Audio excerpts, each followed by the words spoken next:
In what sense? Are we recording? Maybe. Finish what you said. Cat's out the bag now, isn't it? I didn't even know we were recording, dude. I wouldn't have said Bags that. out the cat. Yeah, bags out of the Dicks out the trousers. Dude, I don't know how to play with cats. I play with them incorrectly because, like, you know, you're supposed to like get string and move it for them. I just fucking jiu-jitsu with them. Like, I'll get like my little kitten Chili in side control and shit, and eat his belly like a bear. You just embrace the entire cat with your thighs. You just got like your legs wrapped around a kitten. Yeah, trying to get tricep control and stuff with his little paws. I just like how this podcast started with you saying you incorrectly play with cats. It just sounds proper. Sounds like you do some weird shit to them. Do you know what I mean? Yeah. I can don't imagine there's much clothing involved when you play with cats.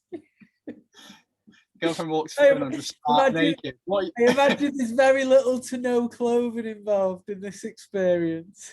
When you stroking cats. That's like if there's a dress code, it's very little. The dress code is a minimal mindset. Yeah.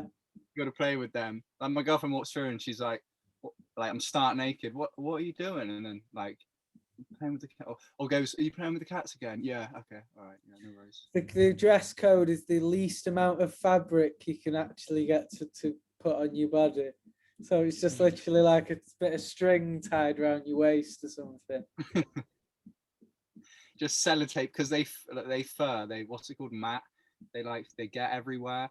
Just like start sellotape. Mold, that's it. Mold. Yeah, what? Mold. You don't mold. I'm like, yeah, you got it. Garlic. 1 sec. Incorrect number.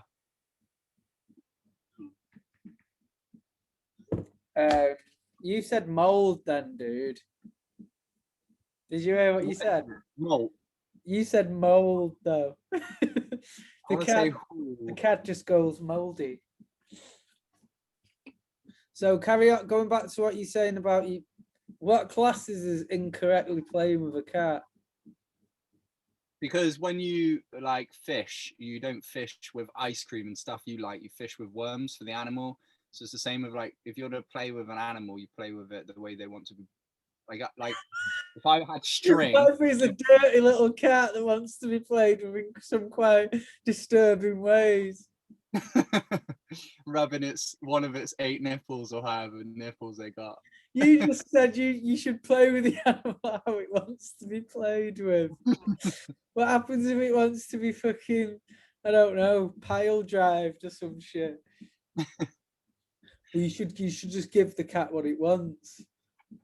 Yeah, like if you walk in, it's in a nurse's outfit. What was you doing then? Changing position. I was in hero's pose because I wanted for the pod. I wanted to sit in a different position, so I wanted to sit on my knees like this. I look like I had a vagina then. That's not good. Quite quit bragging. Why do you hate Eminem, dude? That's the first thing I'll cover. Are you fairly satisfied we've covered all areas of incorrectly playing with a cat? Or I think so, yeah. Just to clarify, I just basically do jiu-jitsu with them. So I get them inside control and I use my head and stuff. And like, I'm not rough with them, but is there any tongue involved? No tongue. There's no, actually, yeah, there is. Yeah, there is tongue. Yeah, there's a lot of tongue involved. A lot of tongue in cheek. Yeah, it's all a bit chalk and cheese. Why do I hate Eminem? I don't hate Eminem. I just think his music went terrible about 10 years ago. You're a fucking hater, man. No, I don't know. What was the last good tune you thought he did? Like genuinely really good song that you thought, that's sick. Well, I told you to listen to Book of Rhymes because that's on his new music to be One of his new albums I album. actually really like. Yeah, dude, his newest album, he's got Music to Be Murdered and then Music to Be Murdered B-side. And they're both new albums, and there's some fucking good tunes on there. Because this is what, dude, this is what it does. Right, so this is it for me. I'll put on and I know you're the same. In fact, you like Rap God, and I didn't think Rap God was that good. I didn't like it, but I remember you crashed your vehicle. I remember you said years ago, like, oh, sorry if I'm letting the cat out of the bag again, but I remember you said that you'd crashed your vehicle, and you said that through the insurance company, you said that something had gone on, or something had happened, and that you made up this like elaborate story. But you said to me, "Oh no, dude, I was listening to Rap God blasting it out, fucking on my phone, and just went into the back of someone." That is the case. But wasn't it like it was a slow crash, wasn't it? It wasn't brutal. It was just like rolling into someone at the traffic light. Crashed into the back of my sister. Steady. Crashed into the back of my sister that was in a taxi driving to I was following the taxi to my mum's house, and I just smashed into the back of the taxi. So it looked like some fucking insurance job. Brother crashes into the back of sister. Do you know what I mean? Yeah. But it was actually legit. So I like songs that make me feel good. So if I play them loud, they got a good beat and they got a good and he's got plenty of those on that album where you listen to it and the beat and the rap, you're like, oh fuck yeah, and you're like, yeah. Yeah, like how long does someone get to do the same kind of song before you go off it, if that makes sense? Because I think all of Eminem's music sounds the same. Like, I don't know. I thought when he was young, when he was first on the scene, his first album, and his first few years in music were fucking mint. Like the songs were good. Whereas now, yeah, I don't know. I don't enjoy it when I hear it. I don't know if I think he's just past it a bit. Am I wrong there? No, it's subjective. So you are absolutely right in your world. I'm right and wrong, aren't I? Depends on whoever's hearing the in your world. The opinion. Dude, Perry sent me Perry's like, check this out, and it was a 50-minute fucking video lecture. It was a what? Like when someone's like, hey, check this out. Like if I'm gonna give you a song or something, that's fine. But he's like, hey, check this out, and it's like 50-minute fucking lecture. Yeah, just a massive. So much fucking time, dude. That's how I feel when someone recommends I read a book, though. Like. Yeah, I do that as well. I do that. It's a lot of commitment. It's a lot of man hours. It's a lot of dude. Husband. What? Can you do this with your glasses? I said that straight away. He went, dude. I went, what? Like I'd done something wrong. What for doing? What is it? Start looking around and stuff. Why? What's happened? Can you pull your glasses down and do this? Because I want to see if you look like a frog. And then look up. No, not as much as I thought. Okay, that's disappointing. Never mind. Forget it. I don't even want to do this podcast anymore. It's stupid anyway. Yeah. How did you take the voice note I said about your nose the other day? You took it well. I was expecting you to proper come back at me with something, but you didn't. Nah, dude. Nah. I made peace with it. You made peace with it. It was like do you know what's annoying is I sent you that, and as I pressed send, I was like, ooh, getting dead excited, thinking he's gonna read that and come back at me with something. And your response took, I'm sure, about 2.5 days.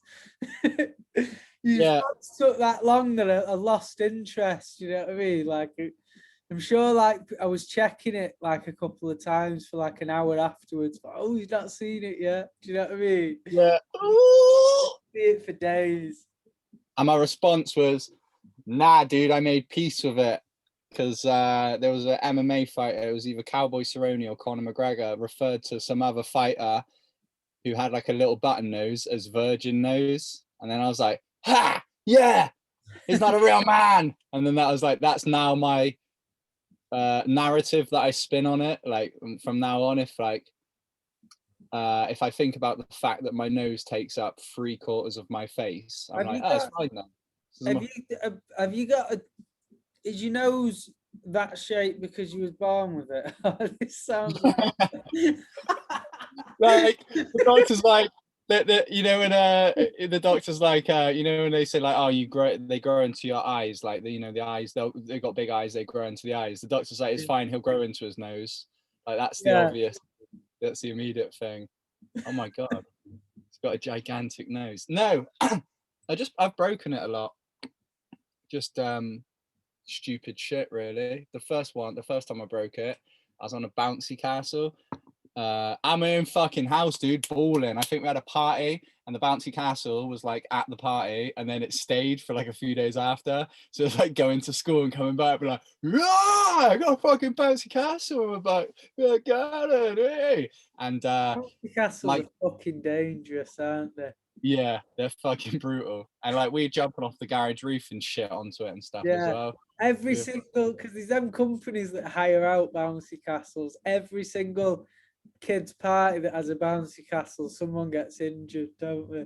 Mm-hmm. It's just because two people can land at the same time and get catapulted towards each other and heads just smash in midair. Do you know what I mean? Like, it's fucking dangerous, isn't it?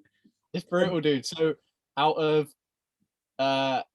so my mum, there's three of, well, so I've got a few brothers, but like there was my older brother, my younger brother, and me, and two of us were injured. I broke my nose because I fucking jumped back and tried to like land on my back, my shoulders, and go. You know when you go doing and then go forward, and then what did you do? Knee your own nose?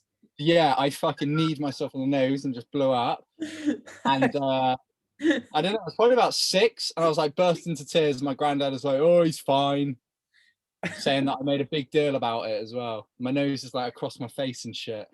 And he just told my mum, like, yeah, he was a right pussy. He made a fucking big deal. So I broke my nose. My younger brother, it was for his party, he got choke slammed by one of his friend's older brothers, who was like fucking 18 at the time. My younger brother choke slammed him. He choked slammed my younger brother rather. And my younger brother had a fucking asthma attack and almost ended up in hospital. Fucking hell. So out of the 3 sons, 2 of us got fucked up because of the bouncy castle. You'd highly recommend it to anyone looking to get fucked up at a birthday party. Pretty much, yeah. If you want to change how your face looks for the rest of your life. Fucking trampolines are dangerous as well. Paddy had a trampoline in his back garden, and it was one of like the adult ones, you know, with like the big blue ones with like the blue padding around the outside.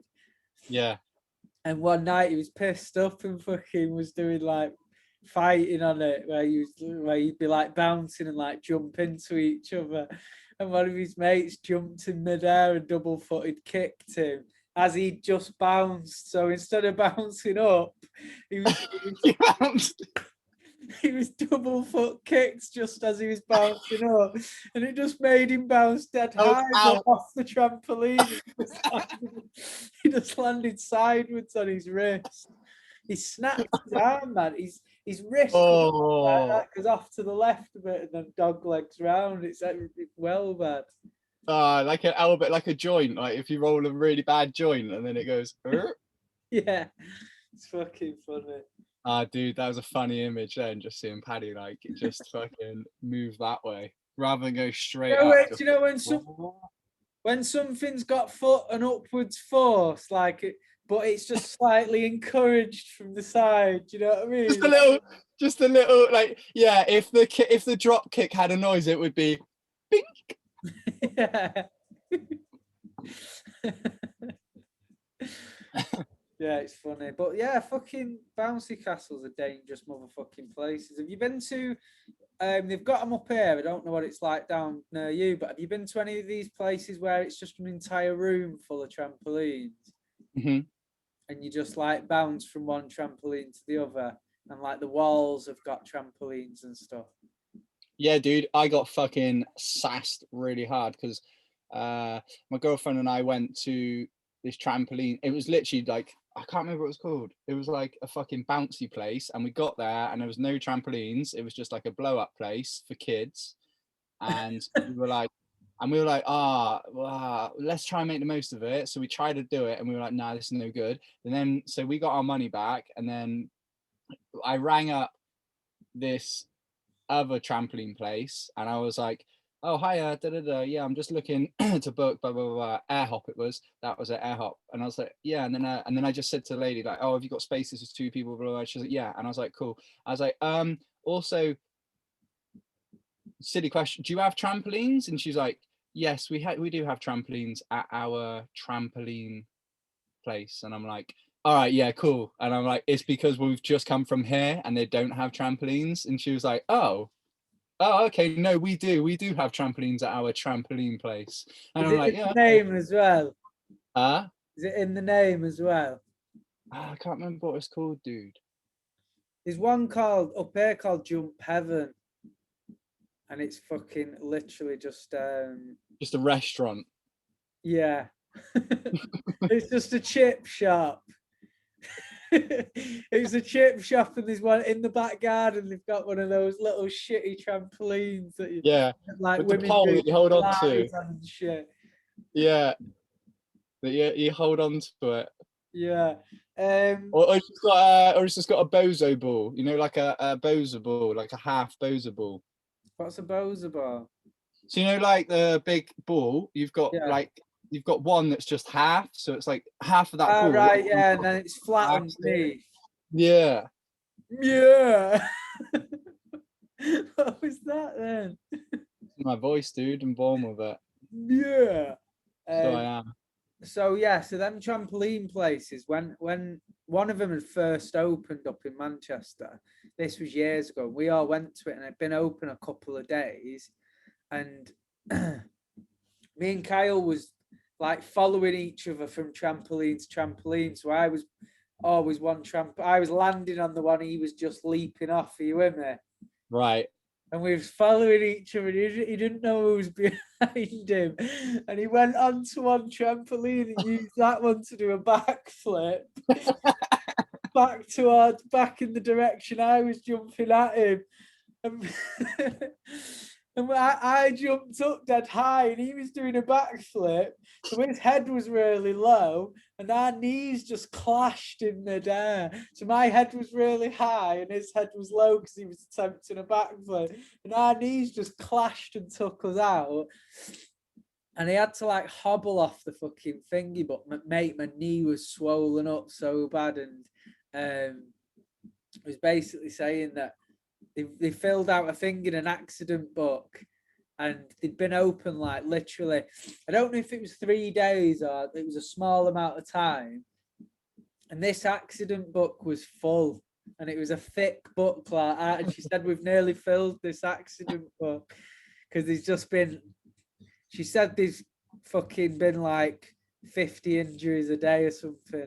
A lot of them are just small like bumps and stuff like that, but like broken noses and stuff. Do you know what I mean? Like, it's just mad because kids get on them and they just blast around. Do you know what I mean?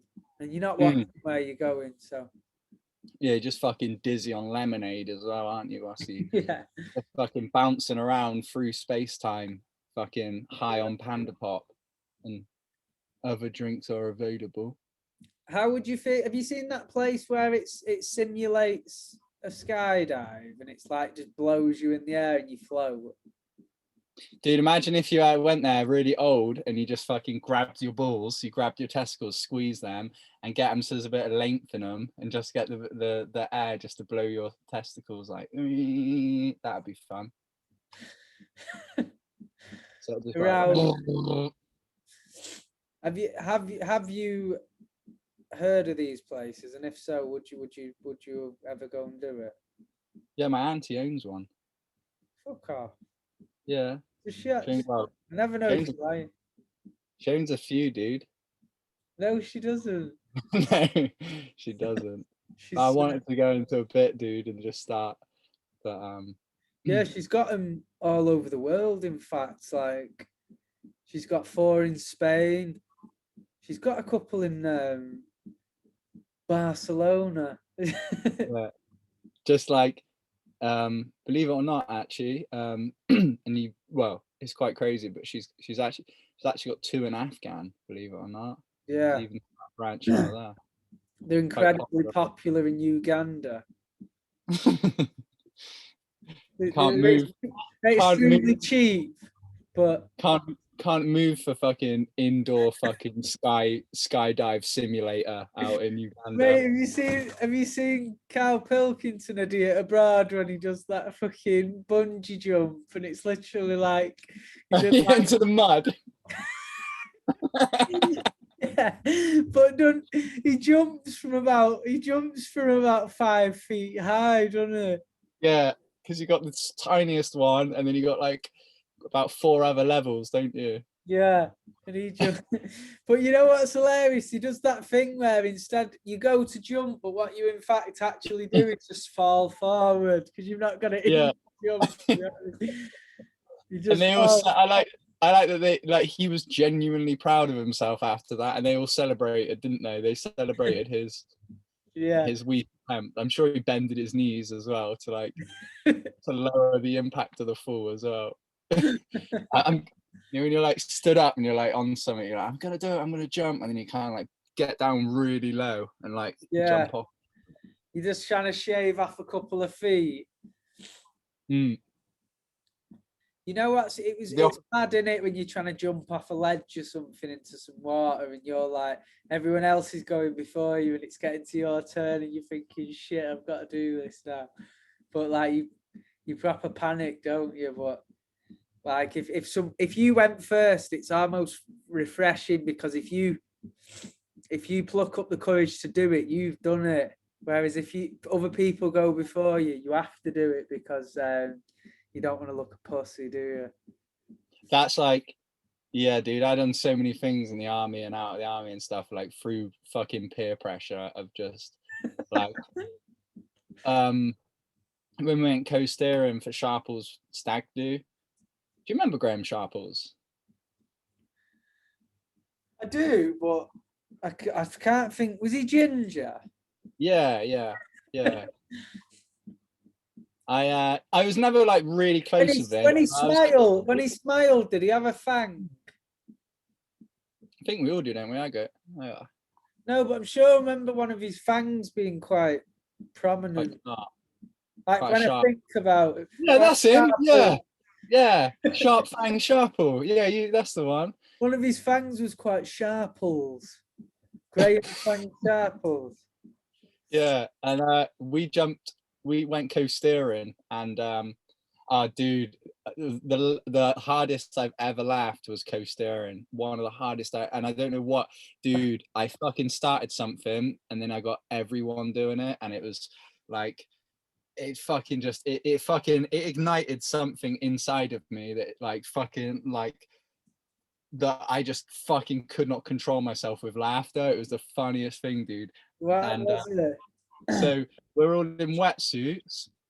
Everyone's in wetsuits, and it was like it was maybe about September time, and we were in Newquay, and we're doing co-steering where you jump off the rocks into the sea.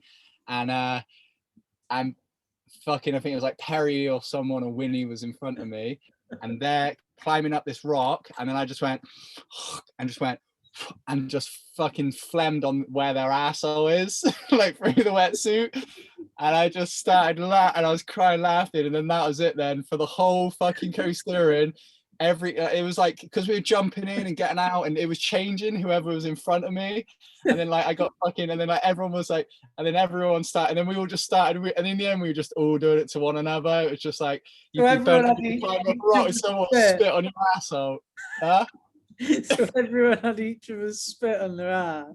Yeah, but he didn't actually in a wetsuit, and he jump in it, he wash it off anywhere. But just the idea of like properly spitting on someone's like wetsuit asshole was, dude, it was man, it was fucking, I just remember crying. I couldn't control Like they're in myself. a position where they're climbing and one leg's like stretched up, so it's making the bum each part a little bit. Yeah, there was a part in like the fucking seas, dude, but the part of the bumhole. And yeah, we jumped off of, I think it was 35. Well, I don't think, I know it was because I remember 35 foot. Oh, isn't that the only roller coaster in the UK with the pulley system? I don't know. Was it you Idiot. that, dude? Was it you that? Was it you that like debugged Perry or something somewhere? What was Elaborate, it? probably. I've got a story and I can't think if it was you where someone was someone was putting something upside down or something. Oh yeah, I did. Yeah, dude. So, um, so yeah, dude, this is the same stag do. Fuck, that was such a good stag do. So we went. Tell this Uh, story because I find this brilliant. all right, so I think it was. I think it might have been Danny's stag do. So it was called. Oh, what's it called? Zerborg or something. Zerborgen. It's like some weird name, dude. I've probably butchered it. Starving. Zorbin, is that it? Is that what it's called? Yeah. So, yeah. I'm So already essentially, laughing because I know the story, but tell it. so you've got. So you, I've got the image in my head, dude. I've got the image.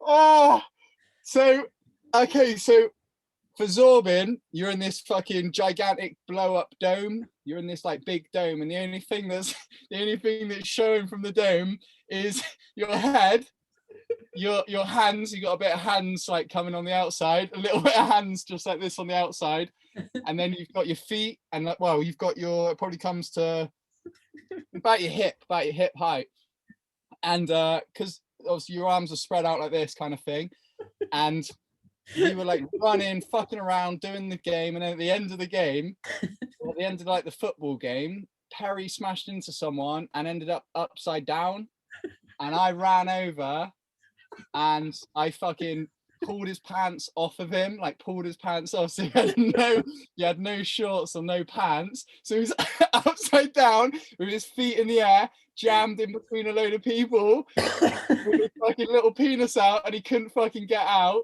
and fucking he's like, his legs are fucking going wild, and he's like, and he was like, fuck off, getting really angry, but obviously he's trying to get himself back over, but he can't.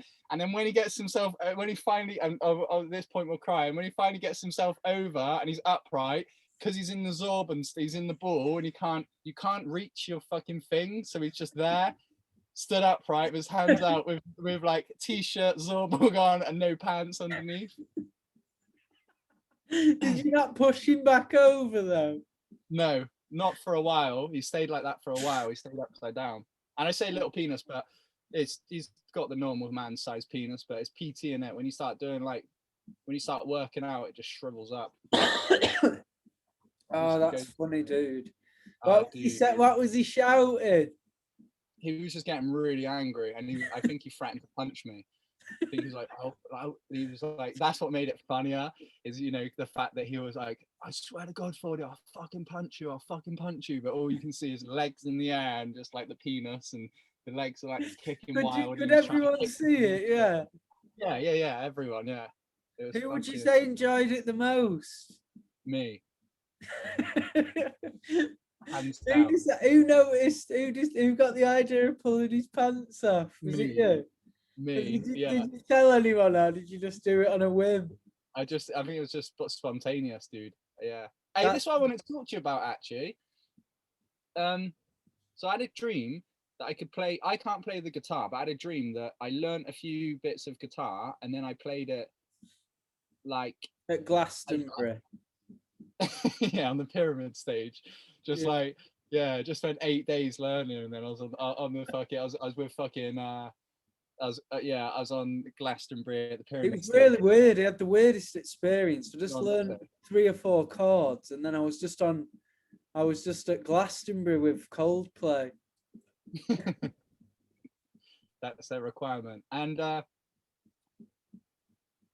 So I started playing, but what I was doing is I was like, right, I'm not gonna get in my own way. I'm just gonna be in the present moment. I'm just gonna like just fucking just go for it and just like do whatever feels. And I played it incredible and it was really cool. And I was like, wow, this is a cool sound.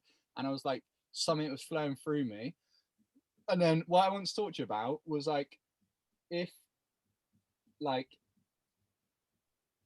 for sure you can't hold people accountable for their rest of their life through things they do, because like especially when like a lot of the times if you might say or do something that's in the moment and that's not a well thought out plan, is it? That's like, you know, like if you're like if you spontaneously tell a joke or something and then it's like not the best taste or whatever or something like that, and it's just where it's like, it's spontaneous and in the moment, Yeah.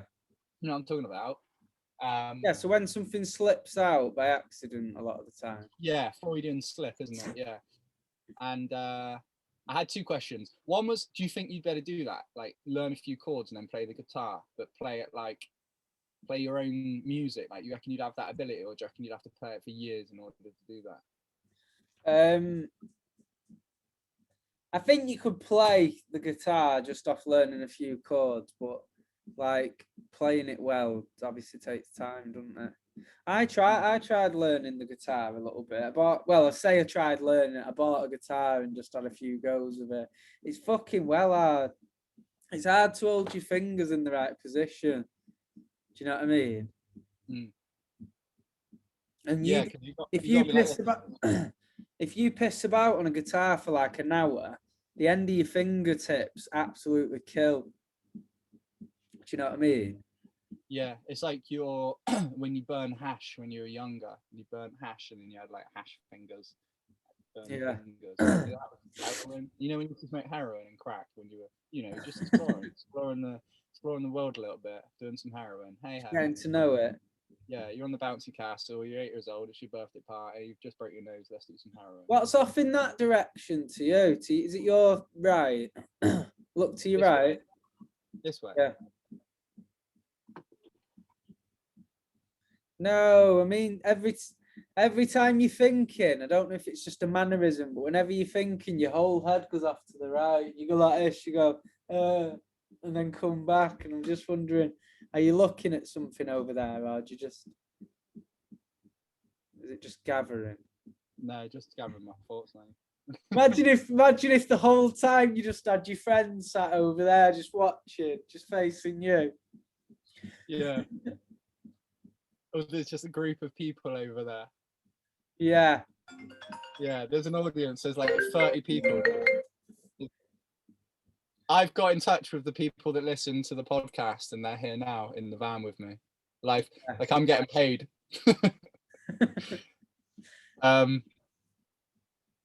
Yeah, and I wonder, like, also I try and I think that's the best for sure, whatever that is, whether you want to call it like the what's it? Stephen Pressfield calls it something. Fuck. Dude, I'll come back to it. But it's like, where you can be relaxed and spontaneous. I think that's the best way to be. Like, where you can just be, what's it called? I'll come back to it. The muse, dude. So the idea is like, if you're a writer or you want to be a writer, the idea is you sit down every single day in front of the computer and you attempt to write. And what happens is, if you're consistent enough and you keep writing, you keep writing, and you keep writing, you're inviting the muse. You're inviting, like, like Tim, like these songs by fucking, like, really fucking, what's their name? Use your thoughts. Yeah, use your words, right? Use your words. Is it Tim Dillon? No, it's not. Kim Basinger. Pan. I think I can help with Pan. So like, if somebody writes a song and it's an incredible song, they're like, oh, I don't really know where it came from. That you can call that the muse. That's like the thing. And the idea is to sit down in front of the computer every single day and invite the muse. And some days the muse will be there and you'll write some good stuff. Is it another word for inspiration?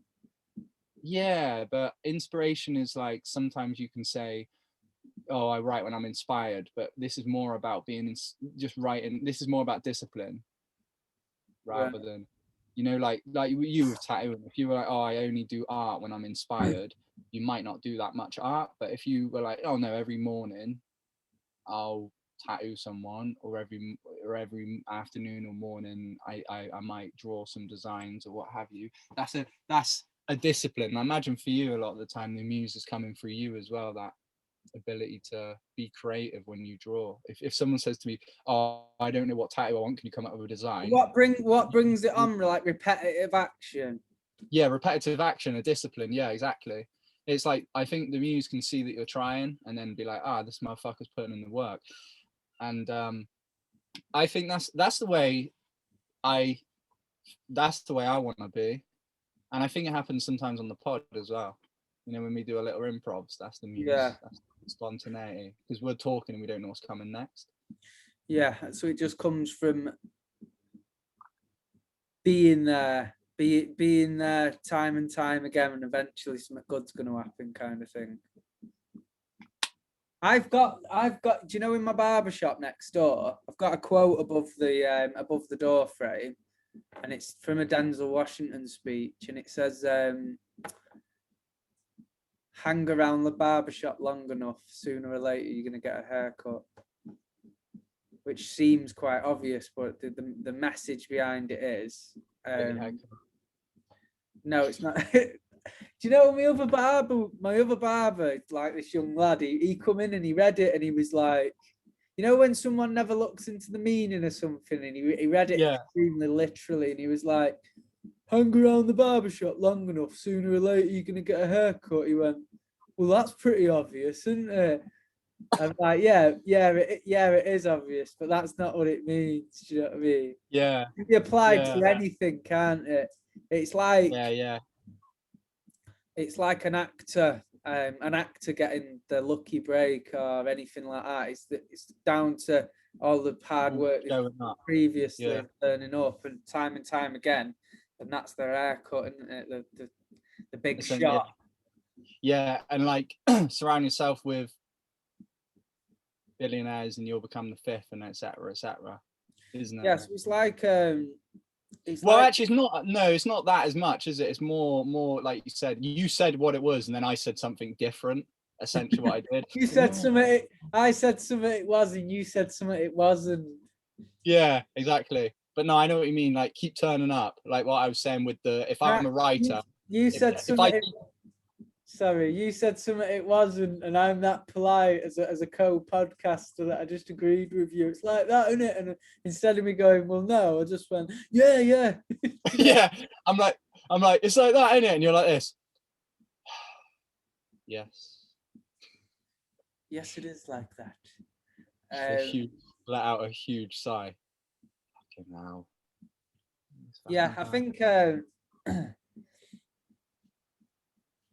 I think turning up's a massive aspect of gaining progress in a certain area, isn't it? Like, if you, at the very least, turning up is the most necessary aspect, isn't it? Do you know what I mean? What are you laughing at? I just like the.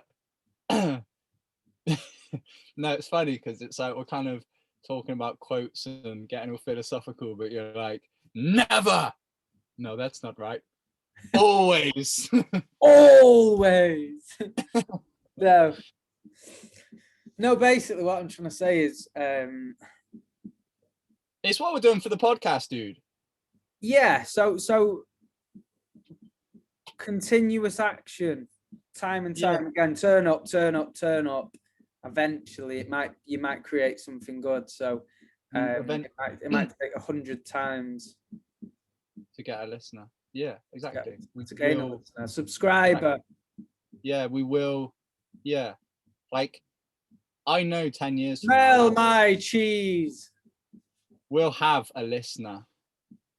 I'm confident, dude. I'm fucking arrogant. I'm fucking brash about blase. Very, very fucking, yeah. Not very, prick, dude.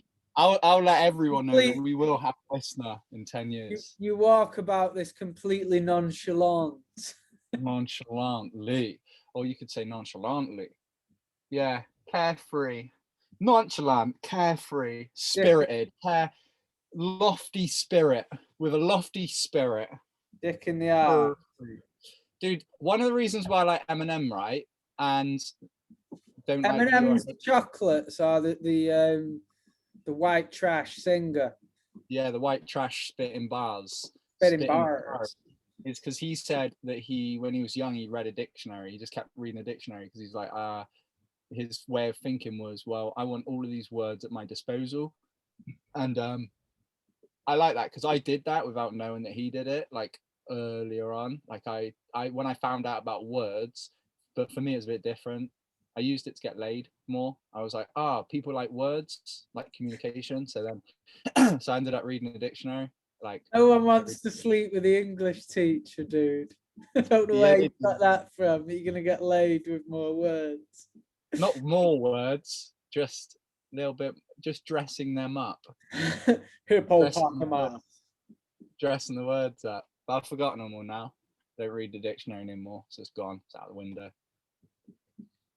Doesn't work anymore. It's remembering what they mean as well.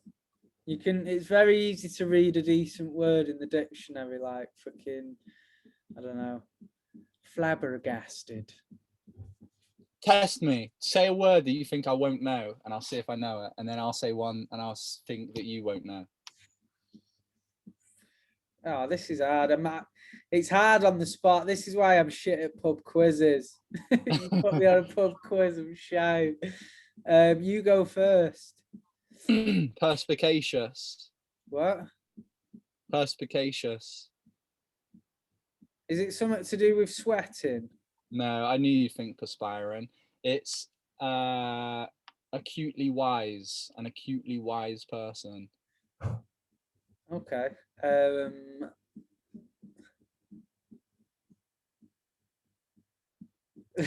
don't even know. I'm trying to think and all fliggity dunk and flunky dink and weird words just like that are coming into my mind. Like no. Gary Nevilleville. Shibbity boing. Like just start saying people from your school. Yeah. Colin Feather. Colin Brathers. I want to get a word now. It is difficult. I'll be here all day. Oh, oh my fucking hell. Oh, we're absolutely fucking live.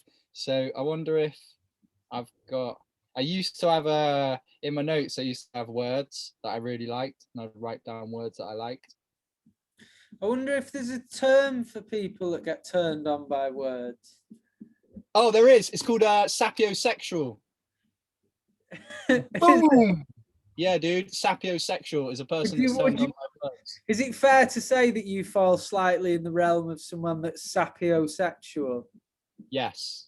Yeah, definitely. Because I used to. First of all, I fancied Susie Dent from Countdown. You know, the word lady. Everyone likes Rachel and the other one. But furthermore, would it be fair to say that you would completely cover your bed sheets in newspaper articles and lay on top of them with cats and just thrust? Just take in various different words whilst counting your erection. Yeah. You might even stroke your erect crotch directly across a 7-letter word that's really turned you on. And use any words that I see I use in that day, in that following the day ahead. Because this is a morning task as well. This is how I get up. I get up. You read bits of the dictionary? No, I'm gonna though. I'm gonna start. I keep saying this. Didn't I tell you this though when we first started the pod like 28 weeks ago? I was like, dude. Yeah, dude. All these times you're thinking of these crazy tasks, just direct your attention to business, to bidness. I just devote all my spare time to business, me, at the moment. Like every. Speaking of as well, I've made some progress for the clothing. I don't know if I've told you where we're up to, but I've got there's some samples been sent from Pakistan for our first range of items, and we're also communicating with someone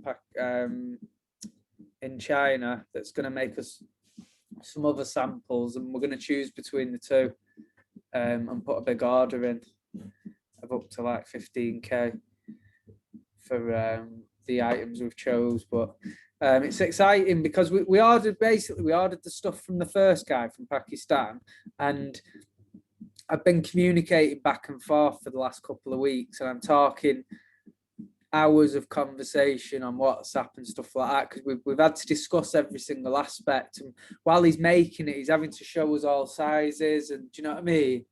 And then talk about the fabrics, and then all the different, like, trying different types of print and stuff like that. So it's been a bit of a nightmare.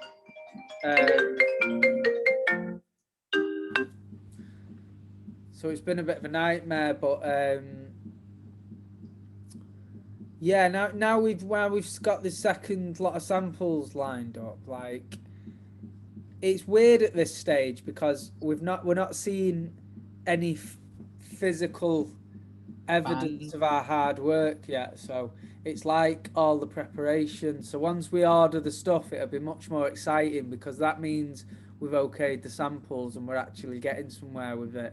But the worrying thing is, if your samples come to you and you're not happy with them, you're back to the same scenario where you've put all that time into something and you don't like the end product. Do you know what I mean?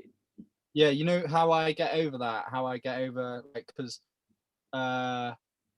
what because that is one of the most infuriating things, the feeling of like wasting your time, isn't it? When you feel like you've wasted your time, that's infuriating. So I used to always think, wow, I used to always throw hissy fits, but now if I feel like, if I go through a process and it's a long one and it fails, in quotation marks, I always think, well, let's say I always had to do that. Let's say in order to get to where I want to get to, if I always had to do that, I'm glad I did it now and got it over and done with. And obviously it's like, obviously still, I would probably still throw a hissy fit, but I'd think that way. I seen a really short quote the other day, and I just liked it. It Did was it just sum up what I said? kind of. It said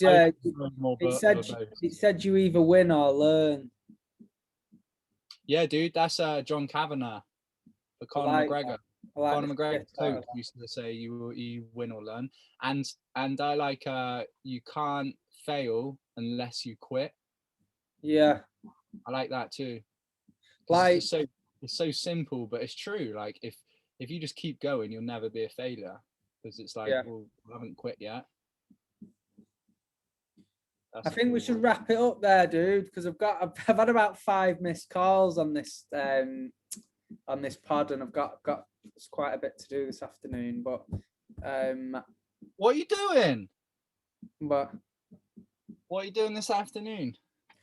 I've got to speak to my business partner about, because we've got to pay for these other samples in China.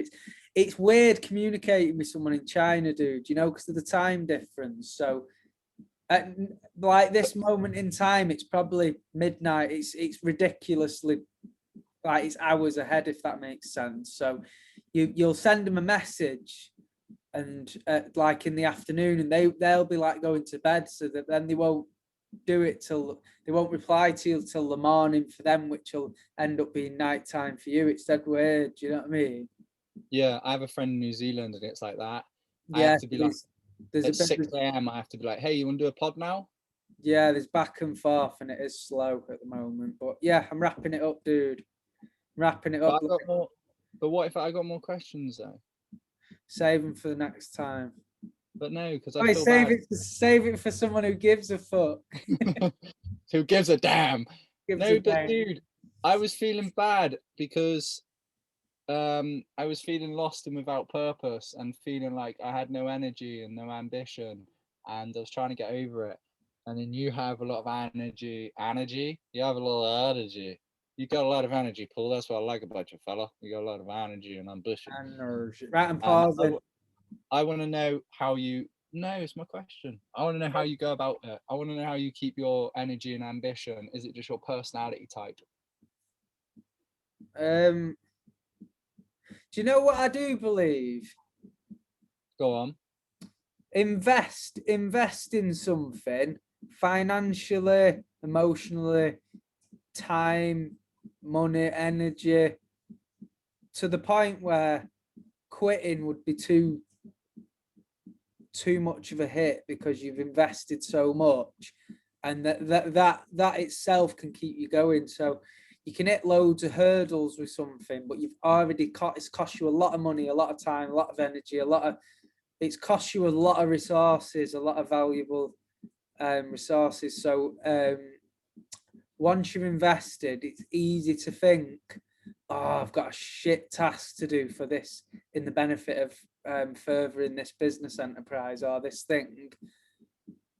I don't want to do it. I feel like quitting, but if I quit, I've lost the money, time, and do you know what I mean? I've lost them resources that I can't get back. The only way to make them resources worth my while losing them is to succeed in this task, enterprise, or business. Do you know what I mean? Or whatever it may be.